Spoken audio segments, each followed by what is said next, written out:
And a very special welcome to this week's edition of Conversations. I'm Jeff De Forrest, and I've been looking forward to this one all week long, ever since he mistakenly answered the phone, thinking I probably had a horse for him that was going to win at Gulfstream. But instead, I imposed on this gentleman to come on the show, and he couldn't think of an excuse fast enough. So here we are, and it's a pleasure to welcome a man who is synonymous with sports in South Florida and has done more than his share of national and international broadcasting as well. We welcome to the program one of my favorites and a South Florida favorite. The great Craig Minervini joins us here on the show. Craig, how are you, my friend? Thank you, Defo. I'll tell the crowd to stop. That's very nice. Very nice. That horse is still running, by the way. Yes. Thank you very much for that one. Yeah, I just had a tip horse at Plainridge. Believe it or not, a guy calls me with a harness horse in Foxborough, Massachusetts. Oh, God. And gives me a tip on this horse and a story behind it. And yeah, the horse is still running, as we ended up putting in a small wager on that. But Did you say harness?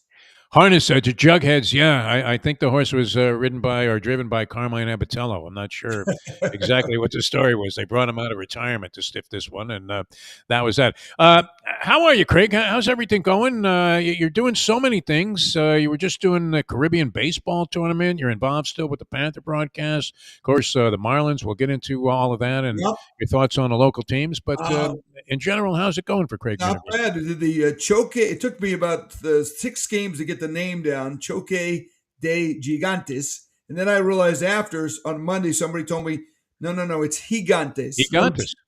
So I was saying Gigantes. Nobody said anything the whole time. And they got to be a little slower because I'm not great with these names, but Choque de Gigantes. The Clash of the Giants. Do you remember, this is going back, Defo, the old TV show, The Land of the Giants? I do remember the Land of the Giants, yes. You might be freezing up a little bit on us here, Craig, so hopefully we'll get a better connection. But yeah, Land of the Giants. You froze on us. All right, off to a little bit of a sluggish start here.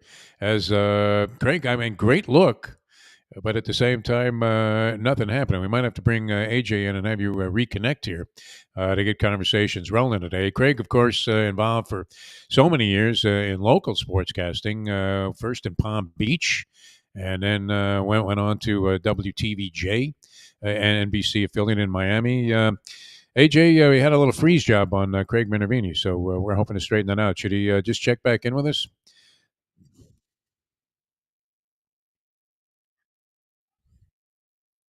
Okay, Greg, if you're hearing us, just drop out and come back in, and we'll see if we can't get this thing rolling. In the meantime, are you familiar? You must be familiar with Craig, AJ. Oh, absolutely. I watched many of a Marlin game that one time they were good.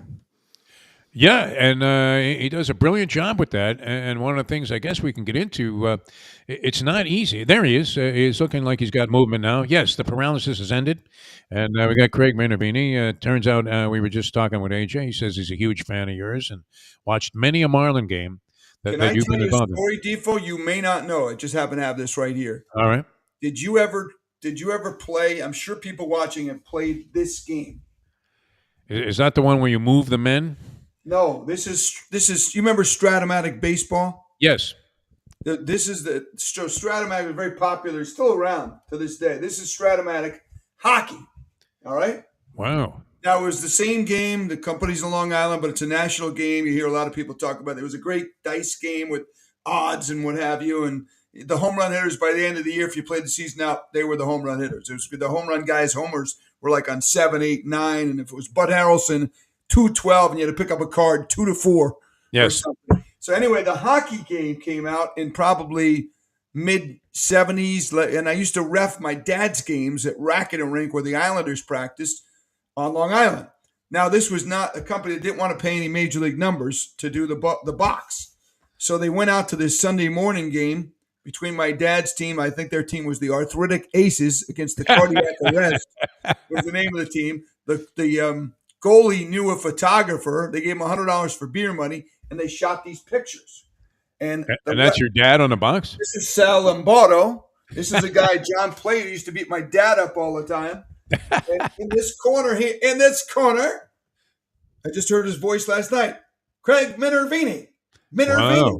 Ed Darien last night. This is me dropping the puck. You were watching that too, that thing on Mike Tyson Yeah, with that's right. Darian. Yeah, I thought of you when I saw that. That's There's you, huh? me on the cover. Wow. My dad's right here. And you Pretty made it to cool. the cover of this game. Now, when it first came out, it was very popular, and my friends and I all used to play it, living on Long Island. I guess Yes. when you were in Comac, you were involved in Yes. Stratomatic baseball, Stratomatic football. I'd always would throw a bomb on the very first play and try and Right. shake things up, and then you had to roll a 12 to make it happen. That's the game. That That was was very it. hard to do. But Actually, in my misguided educational efforts, yeah, I spent the large part of my junior year in high school inventing yeah, an extrapolation of Stratomatic baseball and football, and I yes. invented dice boxing, which had similar principles. You had cards and certain ratings Oh, for that's good. guys, Yeah, and you had to roll a number, and there was like a it was 10% good. chance that this guy would land a punch, and we used to kill a lot of time in study hall Absolutely. playing dice boxing. So very Uh, familiar with all of that. Well, you have, I mean, a tremendous, rich background in sports, and of course went to Syracuse University, which was a launch pad for many brilliant sportscasting careers. There was a tremendous history there. Did you ever spend time looking on the wall there in the Newhouse Communications oh, Center, where they had absolutely. the pictures, and it like started with Rod Serling and Dick Clark, and then Yes. Marty Glickman, all of these greats that went Good. there, and it was fantastic. But what really got you going? What was your ambition when you got into this, and how did you get started? In my case, I was announcing games. My dad always teased me about this to his grave, and said, "I remember when you used to sit in a bathtub as like a 5-year-old." And you would do the entire broadcast, imaginary broadcast of a Yankee game, including singing the national anthem. Yeah. So I kind of always knew what it was I was going to gravitate towards, and I ended up doing it, which is a great Great. thing. That's Uh, great. what about yourself? I mean, Yeah. you were very diverse as a kid, but was this the career that you were always Always, seeking? always wanted to do it. You know what started it is I used to impersonate a lot of the broadcasters, and when we'd have family gatherings, uncles, aunts, I wound up doing a little routine in front of them, doing all these Bob Murphy voices and Marv Albert. I later got into the Marv Albert sound alike contest at my senior year at Syracuse. I went to the Garden, and there was a whole big thing. But that's kind of where it started. When I was 7, 8 years old, I mean, I just always did this. I would host the game shows when we played, concentration or whatever. I was always the host, and I would have the gifts, including, you receive a gift selection of turtle wax, cleans, polishes, protects, what is the application? Turtle wax has the hard shell finish. Back to you. What'd you say? The Spiegel catalog, 50,000 quality items, providing service, selection, and economy. Spiegel, Chicago, Illinois, 60609. Back to you, Jeff. So this was I don't know a why. natural path, yeah, for you to follow. Now, did your parents encourage you to get into this sort of thing, or did you want to be a professional athlete like a lot of us did, and then realized after a while that that wasn't going to work out so well, so that the Yeah. only way to get into sports was to use your mouth and Well, your description skills?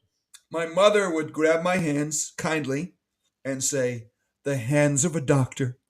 And I always said, "Mom, I want to be a sportscaster." So she was supportive. She was always have fun with that. And my Yeah. dad, really, because he was a NYPD detective, and then he later went into the IRS of all things. I didn't. By the time he had retired, I'm the last of six. I didn't know him as a police officer in New York City because he had already retired from that career. But he loved sports. He was on the horse at the Polo Grounds, working when the Giants would play there back in the day. He was a crazy New York Giants fan.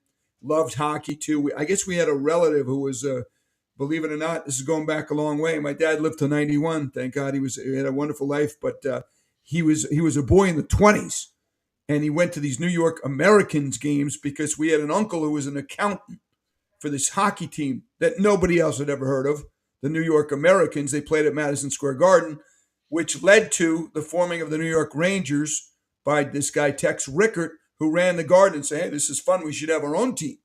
And so what happened is basically they knocked the Americans out of business. My dad told me he rooted for the Bruins for 1 year. He rooted for the Boston Bruins, and then he became a Ranger fan after that. So we watched the games closely, no matter the sport, and that was probably the big part of it. And I just showed you I refereed his games as a teenager, and actually to this day, Defoe, you'll catch me on the rink. I still ref with my son sometimes, and I'm refing adult games and what have you. Yeah, I cursed you out a couple of times, I think, from the stands as I was watching. You were making the usual bogus calls favoring your kid's team. All right. So your start, though, in the business what was a little unusual. And look, you're going to try to land a job anywhere, but were you a big fan of professional wrestling before you landed a job with the WWF? And how did that come about? Yeah, well, so I took the summer off after graduating from school, and then in the fall I started to get to it and send tapes out. And I don't know if you had, my mother would ask me almost every week, "Hey, heard anything?" I said, "Mom, you'll be the first. I promise." I could have been in med school, right?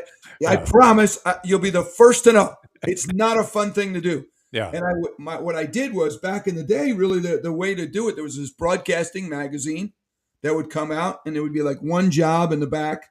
I was looking for TV sports. And then I figured, you know what? I'm not going to get a job. Was that radio and records? It was broadcasting and cable, something like that, yeah. Or just broadcasting. I think they added cable. It was a white magazine with a black. It was very popular. All right. And anyway, so I started doing just. I remember I did wild calls. I kind of picked the Northeast, called TV stations out of the blue. Got the news director's name somehow. Hi, my name's Craig Minervini. I'm calling to see if you think you might be needing a talented, ambitious sportscaster in the near future. And I know the guy. That was my stuff.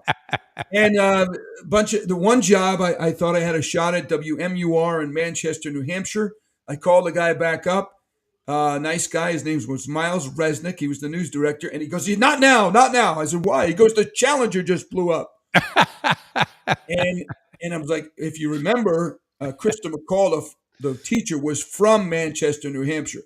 So not only was it a national story, it was very personal in that area. So I didn't get that job, but I wound up getting hired in West Virginia at WOAY. And as it turned out, the news director was a big basketball fan. And aside from my clip, at the end of it, I had a little piece of the Marv Albert Sound-Alike contest, which was held and shown at halftime during a Knicks game. And that's what caught him, So I got I think you have to give us a piece of it. I mean, what did it sound like? Yes, off the face, Rangers control. They're scratching their center up to the stop behind, and they score. Dennis Savard on a back turnaround. And there's Mike Fratello, and he wants to talk it over. Yeah. Who was the guy that beat you out with this thing? I mean, that was the winner was a guy spot on. Not named Barry Lefkowitz, who was the PR director of Roosevelt Raceway. And Is that right? Commented on Carmine Abatello. You would be very familiar with Carmine, and Del Insco was another stiff job automatic on the inside. Yes, I said, now back to Chuck and Sue. How many people were in that thing? Because almost everybody, it was almost a requirement, I think, to have an Albert impression. I was never any good at it. Contest. I saw it during the game. I was in senior year of college. I went to the radio station and put together a tape with a little Marv bit, and I set my cassette in. And I got actually, I was down in Florida on spring break at the time, my senior year, nice tan, everything. I had called my mother, and she said they sent a telegram. You have to go to Madison Square Garden Monday afternoon. I think I was going back. I had to switch my flight, and I literally flew back to the Garden. I was all tan and everything. I don't know if I have I have a picture of Marv here. I'm trying to see if I have a picture. But anyway, I wound up third. I got in the contest. I don't know how many hundreds of people sent their tape in, but I thought I was going to win. The winner got to do a fourth quarter of a Knick game with Marv, got on Live at 5 on WNBC, and it was a big deal. It would have helped launch me. But it was a fun thing as it turned out. Not only did I get that gig, but one of the people I met at MSG, and I had interned there a few years before that as well, was the guy who went over to the WWF. His name was Phil Harmon. And so he worked at the Guard. He was one of the heads of the Guard. He went to work for Vince. And he called me when I was in West Virginia. Again, you never know the impression you're going to make on somebody, which is something that I always tell people. I was going in the Garden every day, no money. I think they took care of my Long Island Railroad train fare. In the summer, wasn't a lot going on. And I'd work with Sam Rosen on the fights. I'd find out information for him, do some other stuff, go to the library, microfiche with Knick games and all that kind of stuff, but not exciting. Didn't have the Yankees yet. And anyway, made an impression. Guy calls me up. Would you like to do the WWF with wrestling? So after 11 months, I left the 143rd market in the country and ended up going national as Craig D. George. Meteoric Rise. Now, that was your mother's maiden name, DeGeorge. Is that where you got that from? What was there any shot? I mean, that you would go as Craig Minervini and get involved, or does everybody involved in wrestling have a phony name? It's a great question. There was every shot possible until 30 minutes before my first hit. When Mean Gene Okerlund came over and said, "Hey, kid." He goes, the big guy was only supposed to watch. He goes, "Big guy wants you to do something." Vince McMahon. Okay. "Oh, and by the way, he wants you to change your name." What? 30 minutes to broadcast. "When are we going?" "About a half hour." "He wants me to change my name?" I said, "Dean, this isn't Oak Hill, West Virginia anymore. This is every market in the country. It's not easy to come up with a new name." So my middle name is Robert. I suggested Craig Roberts, which was the name I used in college for a little bit. But because they had the wrestler known as Jake the Snake Roberts, Right. that was out. And then I was in panic mode. 20 minutes. So we're going literally, Gene Okerlund and me. Gene was the greatest. This is your first national shot of any type. Yeah, first national shot. We're going through a phone, but Craig Luna, I remember, was a name that we threw out. I could not come up with a name, Defoe. And then I thought of my mother's maiden name. I pitched it to him. They said, okay. I called my mother. I said, finally, we're going to raise the level of the George family that came over from Italy. And this will get national attention. Probably went in the other direction, but I became Craig DeGeorge. All right. You have to tell us about what it was like to work with McMahon first. I mean, were you ever tempted to bust into his office and just in an effort maybe to extract more money from him from a salary negotiation, say, "McMahon"? He was an imposing. I mean, he's some character. It's funny, too, because we had Armin Katayan was our guest last week, and he had that famous interview. I believe that was the one where McMahon swatted the papers out of his hand and then walked off with an ugly face. Yeah. Oh, no. Yeah. Very imposing guy. I liked him. He was sort of like, if you ever had a tough coach in sports, a hard-nosed manager or head coach or whatever, a guy who got the best out of you, but maybe you were always careful that, you didn't go over the line.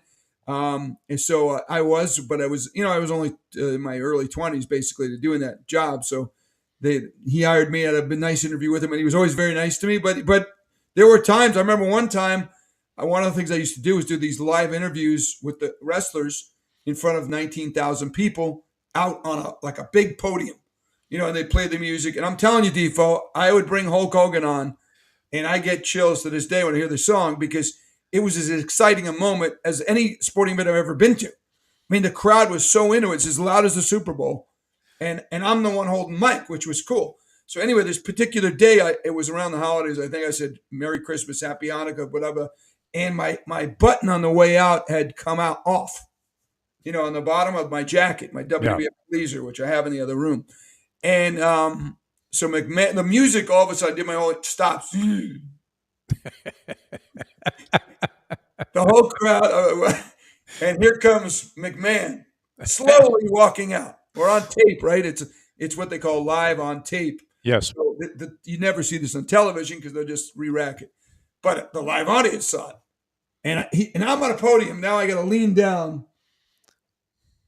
"Don't you ever come out here with your jacket not buttoned up." And before I get the words, "Enough of this, Merry Christmas, Happy Holidays." And I'm like, "Vince, did he headbutt you after that? I mean, my button came off. "All right, do it again." "I'm a real man." Ladies and gentlemen, I had to do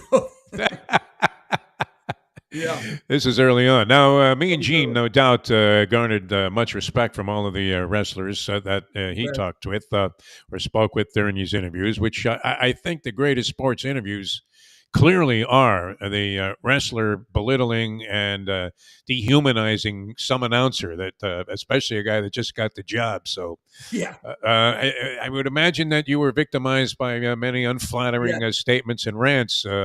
Any of those stand out in your memory bank? Yeah, well, first of all, Mean Gene was, God bless him, he was the best, and he couldn't have been nicer. He was a mentor for me. Nobody did it like him. To this day, his incredible humor with the hands, and Hacksaw Jim Duggan played his college football at SMU. He took a pay cut to play for the Atlanta Falcons. Come on in. He didn't get paid back in the day, allegedly. We would do these interviews. We would do them. I would have to travel to some city because at that time, all the interviews were customized for the market. They would 2 minutes and 24 seconds, Defoe, and in about, let's say, 50 of the markets and it was across the country, but in 50 of the markets where they're going over the next 2 months, the interview was customized, and there were 3 per show for Madison Square Garden, for the Springfield Coliseum, wherever you were going, Van Braun Civic Center. Here we go, and they put the card under the TV with just the names in a marker. You kind of read 3 or 4, and then bring on whoever you were interviewing. For example, with Hogan, he would want to start with the Erie, Pennsylvania, little towns across the country, and then, okay, brother, bring on the Garden. And after about 5 or 10, we brought New York City.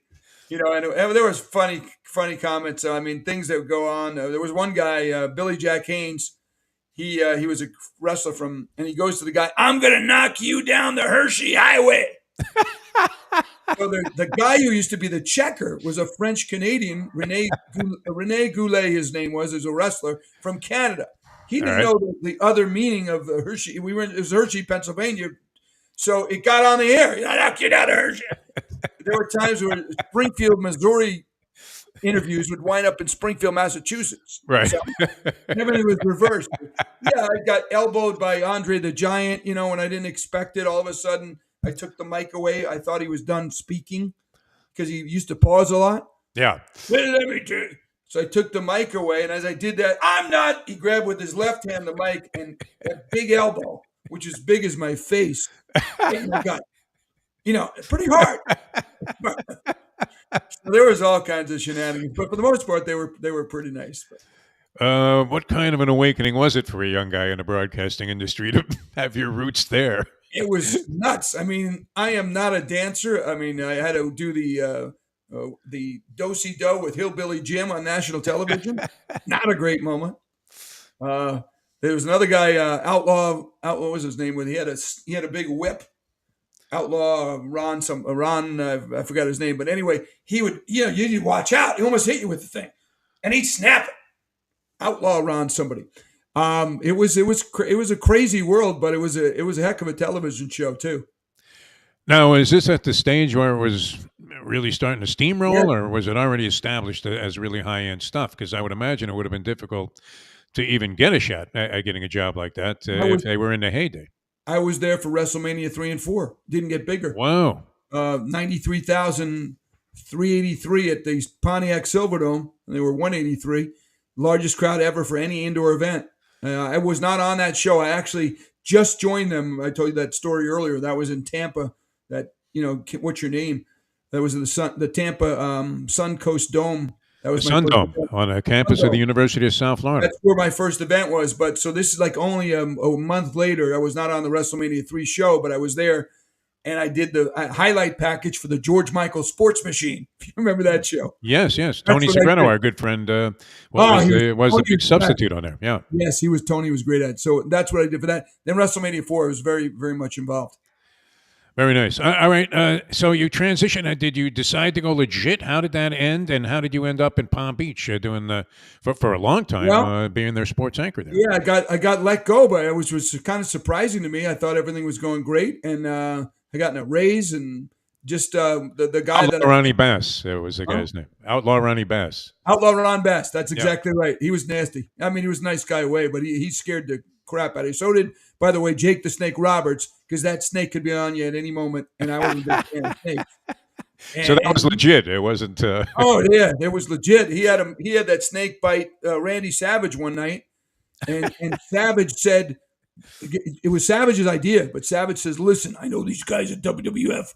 He goes, in the afternoon, I want to see that snake bite you right now, because apparently they took the venom out of this snake. Okay. Can you do that? I didn't even know you could do it, but I can't imagine. So snake. And who would trust the process anyway? Well, that's what I would trust the process of the 76ers better than I would trust that.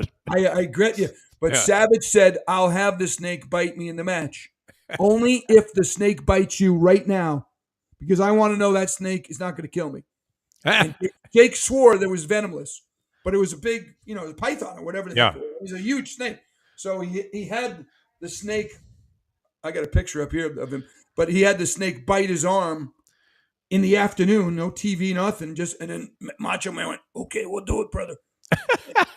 Because there was a whole battle. Macho Man had this very pretty wife named the lovely Elizabeth. Yes. And Jake was there was a whole thing going after Elizabeth and so on. And so that was the feud. But it was, All right. So that drama was real because real. it was Yeah. If you highly ever see wrestling fabricated. Jake, you will get an argument from me because they may have scripted the end of who's going to win it. It's not sports competition, but it's athleticism. And I don't know how these guys did it night after night. No, when some guy's driving a nail into your forehead with a board and hits you over the head with a chair, and you have to rally and then do it again tomorrow night in Cleveland. Hey, sometimes, Defo, they had I was involved in this. They had an afternoon card in Philly at the Spectrum, like let's say 1 o'clock. We would do it on Prism. I would do some of these telecasts only locally. Prism, MSG, and Nesson had their own local broadcast, but it wasn't seen anywhere else. And then at night, the card would go to Toronto Maple Leaf Gardens and do a nighttime show, what we call dark matches, where there was no television. You haven't put a book out on this? I don't know. Does McMahon have you with any kind of suppressive? I don't think so. Silencing clauses. We can get into later, but I work for him in the XFL also. Yeah. I mean, you did so many things, and you're sort of always on the periphery of being legit, and then somehow you end up as a face that's widely associated. I think of the Marlins. I think of you. I think of Tommy Hutton, and guys that have been with the organization for a long period of time. And let's get into that a little bit because, this is one of the strange franchises that ever came into existence. I guess, our mutual friend Hank Goldberg used to talk about this, and he had labeled South Florida as being a Bush League town. That was his famous quote, characterizing the South Florida sports audience. And look, you've been in this market for, combined with the Palm Beach and the stuff you did on, what was it? It was TVJ down here also? Yeah. Tony Station. Tony Station. You were working with the great Tony Segreto. And then you end up on Fox, and you're there, from about 2000 on with the Marlins and the Panthers. Yes. How would you, was Hank way off base? Because I know this, that a lot of things that if you were in certain other markets, if you were in bigger sports fanaticism type of markets, people would be so passionate about certain things. And here, I call it the town without pity. It just seems like we majored in indifference here as sports fans. Do you find that to be the case? Because you're right there with your finger on the pulse of it at these arenas and at the stadium night in and night out. Yeah, I'll answer it this way. I don't think it's a Bush League team, but I know and we all loved Hank. And I miss him. I talked to him probably not. That wasn't even shtick with him. That was sincerely his belief. He's a New York guy who just let it rip, and that's why everybody loved him, because you disagree with him. He was loud, but he was a fun listen. And I understand where he's coming from, because it's not New York. It's not Chicago. We have sunshine and we have people from all over the place. And it's unfortunate to some degree in that you can't just go to the deli and everybody's talking, hey, about that Met or Yankee game last night, or see the Knicks, or wow, what a Ranger or Islander game. It's just not like that. People down here root for all, and not just baseball. You go to a Dolphin game when the teams from the Northeast are here, and you'll hear a lot of fans from those respective teams. And even a Heat game, and the Heaters have done a great job, but you get a Knick game, there's a lot of Knick fans. It's just how it is in South Florida. It's not going to be ever like the classic sports towns that we just named. Los Angeles can be like this as well. Even in Arizona, Yankee fans are everywhere, right? So it is a difficult thing, especially in a sport like baseball, because you're required to 81 times. And the location of the ballpark isn't the greatest where it is now. So that there are so many complexities. But obviously, if you win, you hope they come. I think baseball should change the playoff structure. I don't like the fact that if you make the playoffs, let's say you're in that 3-game series, that initial series, you don't get a home game if you're the lower seed. Now, this is my thing here. If you and I are playing, you're the higher seed, and I'm the Marlins, I'm the 6th seed, you're the 3 seed. We meet in the playoffs, 3-game series. I understand you don't want to go back and forth. So here's what I would do if I was the commissioner. Defo, you're the Phillies. You want game 1 and 2 at Citizens Bank? Or you want 2, 3? Take your choice. So I get one shot at a home game because I'm not building my crowd. And it may not matter if it's New York or Chicago, but for smaller markets, the Pirates and the Marlins and other teams, it's big to have a playoff game at home. And we haven't had that. Unfortunately, they made the playoff in 20, And that, of course, that was the COVID year. They made the playoffs a couple of years ago, and they played on the road. All right, I'm glad you brought this up because obviously performance on the field is going to make an immense difference in terms of level of interest that people have in a team in any city. Although you don't have those traditionalists that will go regardless. Ed Kaplan, our mutual friend who was on the air for many, many years in South Florida, used to always say, it's not that the Marlins don't have fans. They have loyal fans. The problem is they only have about 3,000 of them. And you have to build on that somehow, but you would think it would have happened over 30 years that this wouldn't be the same minuscule number that we were looking at maybe 15 years ago when the team was also in a long doldrums. But without jeopardizing your position there, I know you work for the club, and probably the most difficult thing to do in broadcasting, and I have experience with it, so I empathize with you every night, especially after this last season, where you have to come on and do an enthusiastic half-hour wrap after the team just got beat 16-3 to continue their 11-game losing streak, and they're already 38 games under 500. Louis Arise is leaving the building there with his bags packed for San Diego, and you're thinking, what the fuck can I say about this? That's going to keep people's interest. I used to have to do the post-game show with Leonard Hamilton when the Hurricanes were first in the Big East. Yes. Every night they're getting clobbered, and Leonard was he's a very decent human being and a good guy, but he was dead serious about this shit, and he had to be under immense pressure. And so every night you're having to go, oh well, Leonard. I mean, it was only 18 points tonight. I tell you what, a couple of calls might have made the difference, and you're trying to find a way to, I guess the best way to put it is sort of sugarcoat the question. And yet you don't want to disgrace yourself as a broadcaster and look like a total shill. But and in that case, I guess the same with you. You're talking to fans of the team. People that don't like the Marlins are probably not watching the postgame show. So, but how difficult is that? I mean, and how are you able to not blow your brains out on the set in the aftermath of most of the games this season? This past year was difficult because they came off a playoff year and excitement with Skip Schumacher the previous year. So you had a little hope. Yeah, it was great. But on saying when you had hope, you really, if you looked at it, you didn't have hope because you had already lost Alcantara. You had lost Yuri Perez in spring training, your top two pitchers. You lost, and during the season, but very quickly, you had lost all five pitchers. In fact, Trevor Rogers, I think, was the only one that was still hanging around. And he had a bad year, although he finally pitched a little better. They traded him. Without pitching, they didn't have overwhelming hitting to begin with. So when any team would go down, they went through so many starters, it was rough. What was tough about it, to your question, though, was they were out of it a month into the season. I mean, in baseball, you can you stay around 500, within 5, even 10 of 500, you can make a little run and be on the outskirts of the race or in the race. But when you're 6-24, I think was they started, pretty much done already. I was happy about that. I had a big future stake in the under. It was like 79, something like that, when I bet it. And, they were coming off a playoff season. And there was no reason to believe that they were going to throw in the towel right away, which was kind of an odd thing because I had an inside source that told me, watch this, they're going to tank the entire year. Now, they couldn't have had any worse luck in the beginning of the year. I don't know if that ignited the idea to start trading people right away, but when they dealt a rise, I already had put in a request to the place where I booked this bet and said, can you just pay me now? Because this thing's fucking over. As an under, which it was. But, yeah, I mean, so where does that leave us with this organization, though, Craig? I mean, in your fairest of assessments, is there reason to believe everybody wants to be the Tampa Bay Rays? They brought the guy in, Bendix, from the Rays. He's got a new manager now. I mean, very disappointed to see that Skip Schumacher, after being manager of the year, and we've done this before with Joe Girardi, where you have a guy that just pulled off a fucking miracle and looked to do all the right things, came from a great organization, St. Louis. I mean, did anybody represent the part better than Skip Schumacher for this type of franchise with young guys that you're trying to get the most out of and seemed to make great strategic moves also, even though he had less to work with than the other guys he was going against? How encouraged can you be that this guy just said, hey, I'm out of here? And Kim Engu made a couple of really bold moves to get him into the postseason that worked out. I mean, just tremendous with Bell and Berger. That was great. And they were catalysts in the stretch drive there that got him into the postseason.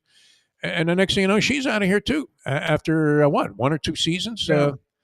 So where are we at with this, Craig? In your most honest of Yeah, assessments. you mentioned the Rays, and obviously Bruce Sherman brought in, as you mentioned, Peter Bendix to run the club, to be above Kim Ang, and Kim didn't like the fact that they were bringing somebody above her, understandably so from her viewpoint, and so she decided to take an out. The team had offered her, I believe, to continue on, but she didn't want to do it. So they went to Ben. They've gone the Bendix route, which is going to be the Tampa Bay route. And it's look. I've said this before. Baseball is an unfair game in that there's no salary cap. There is a luxury tax, and so there is some benefit to the teams that don't spend as much money. But you can't spend as much money in South Florida as you can in New York City because for Yes Network, for example, is an incredible moneymaker. There's a tremendous amount. You and I could run the Yankees, Tifo. The hard job is running. I would think so. I could run the NFL. I know that. You could. The hard job is running the teams in the market that doesn't generate the kind of revenue that the teams do.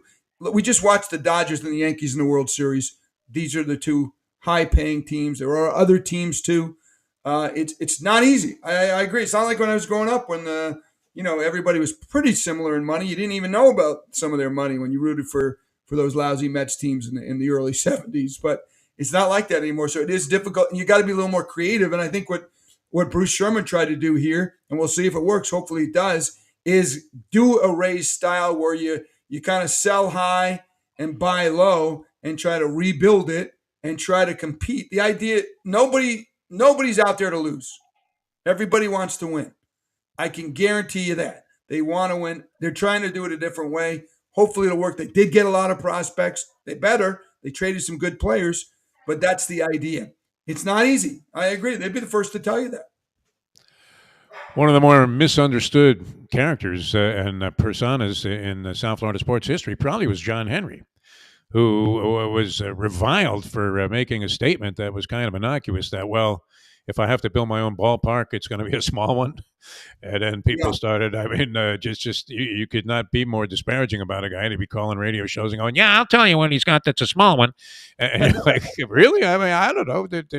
It's pretty apparent that if he had to put his own money up, he wasn't going to have the kind of budget that he would have had if he was getting city funding and public funding for that. Right. But, people doubted his sincerity. And yet he goes to the Red Sox, and now, I mean, he's expanded his sporting horizons to own soccer clubs and WNBA. I mean, it's gigantic what he has going there, and had great success turning the Red Sox around. He even beat the curse of the Bambino. Yeah. I'm hoping, I don't know. I mean, you tell us. You would know this better than most people. Is Bruce Sherman in that category where he's misunderstood? Because most people would just say clueless was probably a more accurate description. I don't know. I mean, where do you stand with him? Well, he's a New Yorker like us that grew up fond of the game. He could talk baseball with you. His trivia. He's not just somebody who walked into this from being a successful businessman. Maybe he didn't know every little nook and cranny of handling a team in the southern Florida, which doesn't have the revenue of the other areas. And now he's deciding to go this route. Don't forget, Derek Jeter was here for 5 years, basically running the ship, and they fired Derek Jeter. That's the truth. That's what happened with the situation. Jeter was passed on. The great Derek Jeter wasn't a great businessman and didn't do a great job with the Marlins, and they got rid of him. They went a different direction. Now they're going with Peter Bendix. I think Bruce Sherman wants to win. I think it's not as easy in South Florida, and hopefully these moves will show us a positive side going forward. It couldn't have gotten any worse that's year. That's for sure. Great job keeping people from slashing their wrists though after the game. So when you would, on that note, I'm doing a baseball game. I'm doing a pre and post game show. One thing I always told myself, it's not easy, but I can't come on moping and groping. Nobody wants to watch that. You can't come on, you got to have energy no matter when. I don't control another fucking loss. Well, you could use the swear word. However, if you do watch our post-game shows, we're not grazing over the mistakes that were made. No, you use that wrestling look like you were interviewing a wrestler when whoever's on with you, whether it's Nelson or somebody else. I have respect for the game, and if they lose a game, we're not going to sugarcoat it and tell you how great they played. No, I'll you tell do a you great job. I mean, that's one of the reasons that you're so popular down here. All right, let's talk about a more positive outcome, and that was the Florida Panthers, who last year win the Stanley Cup after a 30-plus year chase. They had that Cinderella year there where it wasn't the most exciting brand of hockey. In fact, I always love it when a team or a coach is doing something that is so hideous, so offensive that they have to make rule changes to stop them from doing it. And that was that Roger Nielsen centerized trap, and yet it worked because he had the kind of guys that could make it happen. There was a certain serendipity that seemed to coincide with the team's karma, and they end up in the Stanley Cup final. But then a long drought after that. They tried many things. We've had owners that we didn't even get to know that owned the team. That guy Cliff, I don't even know his last name. I don't know how many years he owned the franchise there, but he had a piece of it for a while. And now all of a sudden we've had this we've had this surge where in the last 3 years, I guess, you're looking at this team and thinking, they were contenders for the cup when they won the President's Trophy, although that seems to be a jinx. They come back the next year and they win it, even though they weren't having as good of a season. That they win it all. How did that happen? Is it all Bill Zito? I mean, what happened in that organization that took them from being also rans as a matter of routine? A lot of people would have been pointing to Dale Talon, saying he was responsible, although highly respected as a hockey guy. What was the ultimate turning point? What was it? Zito becoming the GM? Yeah, well, for one, Dale Talon, made a few moves too that helped this club out, including, although it was lambasted at the time, bringing in Sergei Bobrovsky as the goalie. And for a while, it didn't look like the greatest move. They gave him a lot of money. It was almost like a stranglehold on the roster. He was terrible the first year. Yes, I thought he, I don't even know if he could have read the Big E on the eye chart. I mean, if they put it in front of him, but and people thought maybe it was the money. He seems like a pretty dedicated guy that wouldn't be affected by that. I'll tell you, my son played hockey as a goalie. Goalie parent is not an easy gig because the goalie's the one who gets the blame for all the goals, and sometimes it's not the goalie's fault. You keep giving up 2-on-1, 3-on-1, you're over here. You can't stop the puck. They score in the All-Star game too, and they score a lot of goals in the All-Star game because the goalies, even though they're greatest in the world, they can't stop the game. And if you're not checking and you're not playing good defense, I know this as a goalie parent. Sometimes my son did make. There was one time, D4, I drove 2.5 hours to his game across the state. He was starting the game. We hit traffic. I got there with 3.5 minutes into the game. I look on the scoreboard as I come in. It's like 3 or 4-0 already, and my son's not in the game. Oh, he wow. was already yanked. So I drove all the way over there. 2.5 hours. A letdown at that point. Yeah. And I asked the guy, well, no, there was a tip in. It was 5-on-3, this and that. I said, "Do you just get to jump on the crowd and leave after the first period, like you were in Los Angeles at a Kings game?" And it was awful. But anyway, so yeah. I'm not taking the blame away from Bob. He didn't have a great first year, but it wasn't all Bob. Yeah. And when they got better, he got better, and then he played unbelievable. So that's part one. But let me back up. The biggest thing was Vinny Viola. The Marlins, the Panthers' new owner, changed the culture completely and brought in new people. Matt Caldwell to run the team. They eventually brought in their own coach, Quenneville. Unfortunately, that didn't work out. And then they wind up going through Burnett. And then Bill Zito makes a very bold move that many lambasted as well to bring in Paul Maurice, a real, and nothing against Burnett. He's doing a good job in Nashville. But Maurice is an old-time hockey coach. And there's a reason he'll go down one of the greats in the history, and he might have a lot of the records too. And so all those things got into place. Is he not the winningest and losingest hockey coach? Did he pass Scotty Bowman at some point last year? Has he passed him yet, or I don't know. Yeah. He's close. I don't know if he's number one yet. Okay, I know he has the most losses. I'm pretty sure that's. He's still only. He's still not that old either. He could have another. He just signed a contract that said he could be here another. Who knows? Decade. Things go well. Oh. As long as I never misread a guy so badly as I did Paul Maurice his first year here, and he was having a modicum of success. And I thought we labeled him the French Joe Philbin because it seemed like he had nothing to say and nothing to contribute. And it turns out the guy is just a flat out gas. Yeah, he must be. I mean, have you hung out with this guy? He must be a heck of a lot of fun to be around. Not enough, and I thought when he came here, I didn't realize the not only the character, but just the sound bites and off the mic. The personality was something you love in sports and you don't get enough of, and classy too. Yeah. But you better have that button to hit some of the words on it. But yeah, I had only seen the 20-second soundbite on Hockey Night in Canada. I didn't realize he had this kind of personality, let alone coaching moxie. Bill Zito did. People on hockey did. Remember when he started, they got to January 1st. People wanted to run him out of town. They had 122 points the year before, and when they lost in the playoffs with Brunette. And so there was a lot of people against Maurice, but then they turned it around by midseason. And he seemed to have a key role. I mean, if you look at coaches and their influence, it amazes me how well the team is able to understand shift changes and who's coming out there. And you don't really see the head coach talking to anybody. And at the same time, he's running the show. But I think as a game coach, that this guy is held up really well. And he seems to know how to motivate players. Because that was a good bunch last year, Craig Minervini. You've been around a lot of professional teams. Oh, yeah. It's easy to say now, after they won the championship, but you could see a unison there, which we weren't necessarily able to pull back the curtain on as fans so much. You probably were well aware of it, but this really surfaced as you saw the post-game celebration after Game 7 of the Stanley Cup. And I'm looking at guys I didn't even know were on the team, and they couldn't have distinguished themselves anymore as being all in on this whole concept. Is that more unique to hockey than any other sport? Because you're around these guys. I mean, they really seem to bond together as a team. There's no bullshit there. They will go and take a stick right in the balls for one of their teammates. I think you're right about hockey. It is that kind of game because you can grind out a game in hockey and win, even if you have less talent. The Panthers proved that in 1995-96. They did not have nearly the talent as Jagr and all the teams they played, and yet they won. They won a lot of hockey games. That's not to say this team has that because they obviously have some big time talent. But man, they're not the top superstars. They're not Nathan McKinnon and some of the great play McDavid. They're not. Barkov is in that company, but he's not that.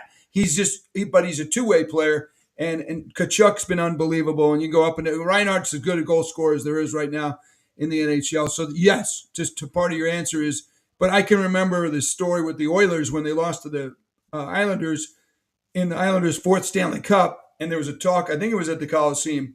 I'm not sure if it was Edmonton but anyway, the Oilers were walking by the Islander dressing room after losing the Stanley Cup, and the door was open, and they looked in. I think Gretzky tells a story, and he sees scars, and guys could barely walk, and incredible what the Islanders went through, and the message to the Oilers was they have to get to that. They have to get to that kind of dedication. Yeah. And the Panthers, what happened with them? How many times in sports you see it? They lost the Stanley Cup the year before. And there's so many times. Well, and you couldn't have been any more busted up than that team was. I don't think, and you don't hear a lot of detail about hockey injuries. Guys got a lower body injury. You're like, what the fuck is that? I mean, what are you talking about here? And yet, I mean, the way that these guys were able to perform at all in that Las Vegas series, when you found out one guy's got a broken pelvis, the other guy needs knee surgery, a couple of players had been decapitated. I mean, it was incredible. Yeah, it really was. And so you have to go through that. But by losing, you learn to win. Not everybody comes out of nowhere and wins a World Series or a Stanley Cup, NBA, or a Super Bowl. Most of them have lost somewhere along the line. You fine-tune it a little bit. Obviously, in the Panthers' case, they were giving up too many goals a couple of years ago. Maurice comes in. They smacked it down. Yes, Bob was great playing his best hockey. It's not just the goalie. It's the system. It's the PK. It's forwards coming back. It's that kind of game. It's coaching. And then you need your goalie to stand on his head. You do. You're not going to win without the goalie making great saves, but there's a process in place. And, he's a legend. Bobrovsky's number is going to go up on the rafters now someday in that stadium. And it's going to be cool to watch. Sure looked like a waste of $70 million in the middle of season one. A lot of people would agree with you. Yeah, and then the Rangers signed Panarin, and he's done very well for him. So you're thinking, great. Oh my God, if you had to take a choice, but they desperately needed a goaltender at the time. I mean, the move made perfect sense for all the criticism of Dale Talon during his tenure as a general manager. still, I mean, that was a move that looked to be essential, and you would have thought on the surface, after watching this guy, with the Columbus Blue Jackets the year before, Bobrovsky was spectacular in the postseason. Carried the team that was a nondescript lineup all the way through, except for the goaltender. And we know how this goes in the Stanley Cup, where you get the hot goalie, and all of a sudden you're a real factor. And and he was every bit of that with Columbus. They didn't make it all the way to the final, but I mean, he carried them to whatever level got there. So it made perfect sense. It was a lot of money, though. A lot of people would say you don't give, no matter who the goalie, you don't give that kind of money to the goaltender. What's nice here is that the Marlins have had this only a few times where you saw players, Delgado, Reyes, over the guys start when you get stars coming to your team, especially where they normally don't do that. They don't normally come in hockey and baseball. They haven't come like they have in football and basketball. It's no problem, but in hockey, baseball, it's hard to get those guys. And the Panthers started getting, and that was a nice move. To get a guy like that, you're like, wow, all right, we got the. They always say Emil Francis, who was I got to interview him once, the former GM and head coach. Cat. The cat. You start from the goaltender up. You should never trade moves too, Ponto. And that's what you do in hockey. You start from the goaltender up, and Bobrovsky's in the last 2 years, he's been incredible. Been great. Has your brother Richie ever called you up on a stage? I know he owned a comedy club in New York there to do your various impressions. Because I did a few times back in the day with the introduction, and then every now and then I would go up there, and then like the waiter's doing stand up. What's going on? Did the people understand the depth and I mean they just spot on similarity of your Bob Murphy impression? Because Murphy would be relatively obscure to a lot of people. He was part of the great Met broadcast team. Everybody knew him in New York, of course. Yeah. Was in New York. No, if I was in Omaha, not so funny. But well, I can't let you go without doing a little Bob Murphy. Well, hey everybody, I'm Bob Murphy, and this is the Mets pregame show brought to you by Schaefer and Schaefer Light Premium Taste and Price Right. Back with the lineups and batting order in just a moment. First, though, this message. We always need you to allude to the yearbook picture. Well, it's funny. Nancy Seaver. Do you have a copy of it? Yeah, I mean, you have props for the show, which is great. I do have my Met yearbook. It's not here. I'd have to leave, but all right. I will tell you this. I just read this recently. I read a thing on Murphy. I love Bob. For those who don't know Bob Murphy, he's a Hall of Fame broadcaster. He's the voice of the Mets. He did the Orange Bowl over the years. He was great. Bowling for dollars as well, which he didn't appreciate. Here's the Pino Martinez, and we'll be playing for Pino from Queens, New York. Oh, you didn't get a strike? Sorry, Pino. You'll get a T-shirt. So here's what I just read recently. Bob didn't like, and I got to know him personally, right, over the years. He lived in Palm Beach Gardens, so he watched me in the local news, and then obviously through baseball. He didn't like anybody, I just read this, did not like anybody impersonating him. Oh, yeah. You got to be kidding me. I just saw that, and I'm like, oh, my God, I did it. And now I thought back, I did an interview with him on my pregame show once where I impersonated him. My whole life. Of course I had to do it. I didn't know. This is my hero. I didn't know. Like it. I mean, there's a lion drive. Everybody did a Murphy impression. So I would grab if this was the Mets yearbook. Oh, you have it. Okay. Well, it's not, but yeah. Well, but usually they did it when they were at Wrigley Field and the camera was in center field, so everything was shaking. Yes. Bob would go, the Mets yearbook is now on sale. 64 pages in full color. All the pictures are suitable for framing. It'll go great in your baseball library. Oh, here's a beautiful picture of Family Day with Tom and Nancy Seaver. There's Felix and Conchita Mian enjoying the ballpark with their young son. The Met yearbook is on sale for $1.25. The Met yearbook, Post Office Box 10. Shea Stadium, Flushing, New York. Use the zip code 11368. It is the revised edition. I said, Murph, you remember that? He goes, yes, I do. And that yearbook is not $1.25. And then he hung up. Yeah. It's kind of like when I had an interview with the great wrestling announcer from the South, Gordon Soley. You did. And a friend of mine says, hey, I can get you an interview with Gordon Soley. And I thought, Jesus, I'm my hero here. I mean, I love this guy. We watched Championship Wrestling from Florida every Saturday, a bunch of guys and I, when I first moved here in the early 80s. And so I'm thinking what an honor it is to have this guy on.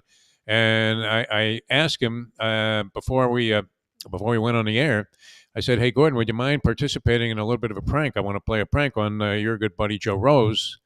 I wanted to have Gordon Soley, do something insulting or whatever, just to get Rose riled up. And here it's going to be coming from fucking Gordon Soley. So Soley, I mean, very indignantly, says to me over the phone, I'm a professional. I will not participate in anything that even remotely resembles something of a fraudulent nature. And he hung up the phone on me so fucking hard, Craig. I mean, my ear is still ringing. I mean, as if I'd gotten hit in the head by Julio Cesar Chavez. And I'm thinking to myself, wait a minute, you're a fucking wrestling announcer. Of course, everything you're doing is fake. What are you talking about? But he became very indignant about that. So, Never got the interview? I never did the interview. No, he didn't come on the show. And obviously, the next message I got from him was lose my number. So that was that.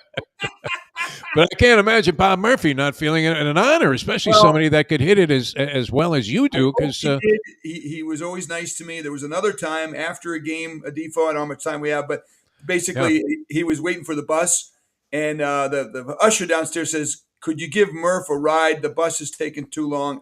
I think I was meeting. I might have been meeting Ed Kaplan out on the other side of town. Oh wow! But I could not say no to my man Murph.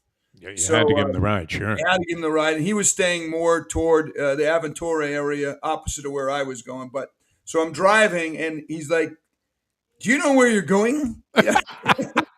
There was no, you didn't have the phone then, right? There's no, whatever. Yeah, I know. I had no idea where he was going. Finally get over, and then when we go down US A1A, he starts doing like play-by-play. Oh, there's a shell. There's Bikini Bottom. There's one for you. So we get to the hotel. I drop him off. Said, Murph, have a great night. He goes, all right. He gets out. Thank you, Craig. He gets out of the car, and I go, hey, Murph. He turns around. And he goes, take it easy on the ladies tonight. I go. He goes, oh, don't worry about me. And as he turned back. He goes, but I used to be pretty good at it. A real gentleman, for sure. Craig, it was a pleasure, my friend. I wish you well. I mean, Murph died in the booth there. He went to his grave doing what he loved to do. I hope, I'm going to end up doing the same out of necessity. And you, of course, love what you're doing, and you do a great job. Thank you. Pleasure having you on the show. It's always a hell of a lot of fun to talk to you, and that's what we're looking for. That's what conversations are all about. Craig Minervini, thanks so much for being with us. Got it, Defoe. Thank you. All right, Craig Minervini, ladies and gentlemen, and that's this week's edition right here, Bleacher Brothers Network of Conversations. We thank Craig for being with us. The guy's a hoot, and can't be easy doing those post-game shows on the Marlins games when the team's winning 40 games and losing 122. All right, we'll see you next time. Thanks so much for joining us. We'll see you Thursday with License to Steal, and then again next week on Conversations with another special guest. Thanks for being with us.